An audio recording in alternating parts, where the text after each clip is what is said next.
Hello dear students, I am Anjali. This poem is for class 11 NCERT book Hornbill. The title is Father to Son, written by Elizabeth Jennings. Let's talk about the poetess. Elizabeth Jennings was born on July 18, 1926 and went for a heavily abort on October 26, 2001. She was a well-known English poet, acclaimed for her style and simple approach towards literature. Dear students, the objective of the poem is to understand that the poet has definitely raised a universal issue. The gap between the people of two generations is found almost everywhere. This is due to the fact that the elders wish the children to act as per their wishes, and the children, they crave for freedom. I hope you all will agree with this. Well, the loss of social, moral values and increased influence of a spoiled atmosphere are probably the main factors. Let's now talk about the poem. The poem deals with the universal problem of generation gap between a father and his son, and a confused relationship that grows with the passage of time. In this poem, the poet talks about estranged relationships of a father and son, where the father longs for a healthy relationship with his son, but in vain. The father is ready to have him prodigal, waste his everything, but come back to him, to his home. All the efforts on his father's part end in the smoke as the gap between the two increases with the passage of time and efforts. Please students, open your book so that you can see the poem as I explain you the poem Father to Son. Father to Son is a poem that describes a universal phenomenon of generation gap between a father and his son in the present time. The poem expresses the father's pain and helplessness in failing to understand his own child. The father is pained at the distance between them and wishes to bridge the gap.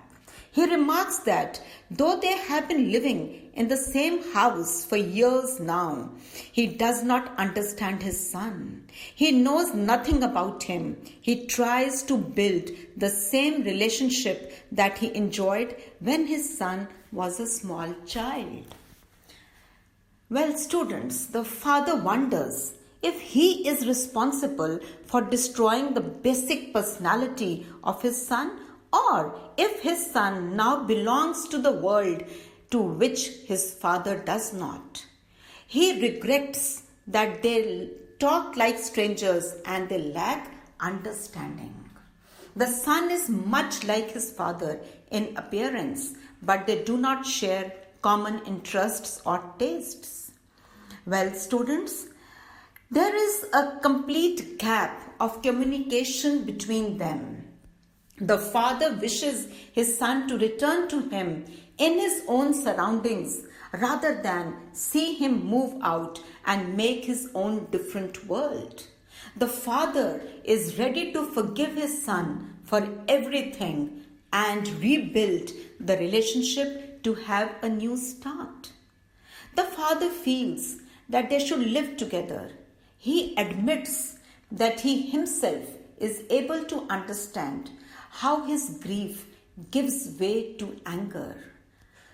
Dear children, the real problem that arises is instead of bridging the gaps in their relationships, they are increasing. They really wish to forgive and forget each other's follies, but in vain. Both of them fail to break the deadlock. A void is created in their lives. They wish to resolve their differences, but it seems difficult to live together in harmony. That is the poem, and now I'll be talking about the theme. Look here, the basic theme of the poem is generation gap, which has crept into our society due to the changing values and faulty atmosphere in the family, or it may be society.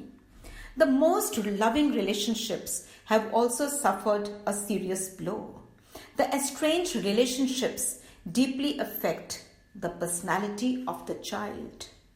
Perhaps the elders in the family are the greater sufferers, as they have invested everything into building their beloved kids.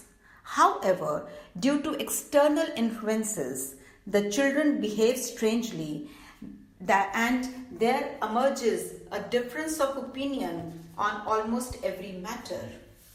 This further leads to communication gap between the two generations, which in turn causes more agony and mental pain.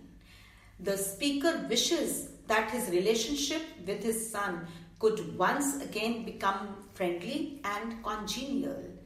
But unfortunately, this does not happen. The air of strangeness keeps blowing between the two.